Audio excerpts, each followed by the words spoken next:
അസ്സലാമു അലൈക്കും.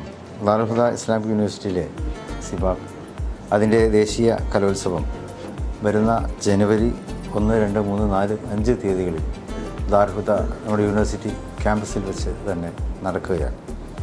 ഇതിൽ വിദ്യാർത്ഥികളുടെ കലാപരമായിട്ടുള്ള കഴിവുകൾ, ബഹുഭാഷാ കഴിവുകൾ, സാഹിത്യം, അതുപോലെ തന്നെ ലോജിക്കൽ റീസണിങ് തുടങ്ങി വിവിധ മേഖലകളിലായി നടക്കുന്ന മത്സരങ്ങളുണ്ട്. വളരെ ആവേശപൂർവ്വം ഈ മത്സരങ്ങളൊക്കെ തന്നെ ആ സമ്മേളനങ്ങളിൽ നടത്തപ്പെടും.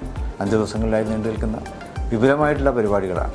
അതിൽ ദേശീയ തലത്തിലുള്ള, അതായത് ഇപ്പോൾ ദാറുൽ കീഴിൽ തന്നെയുള്ള വിവിധ പശ്ചിമ ബംഗാളിലുണ്ട്, ആസാമിലുണ്ട്, അതുപോലെ തന്നെ മഹാരാഷ്ട്ര, കർണാടക, ആന്ധ്രാപ്രദേശ് തുടങ്ങിയ സംസ്ഥാനങ്ങളിലൊക്കെ നടക്കുകയാണ്. അപ്പോൾ അതിലൊക്കെ പഠിക്കുന്ന വിദ്യാർത്ഥികളും ഇതിൽ പങ്കെടുക്കും. അതൊരു ദേശീയ കലോത്സവമായിട്ട് തന്നെ ഇതിനെ കണ്ടുകൊണ്ട് ഇതിനെ വിജയിപ്പിക്കാൻ എല്ലാവരും മുന്നോട്ട് വരണം എന്ന് അഭ്യർത്ഥിക്കുന്നു.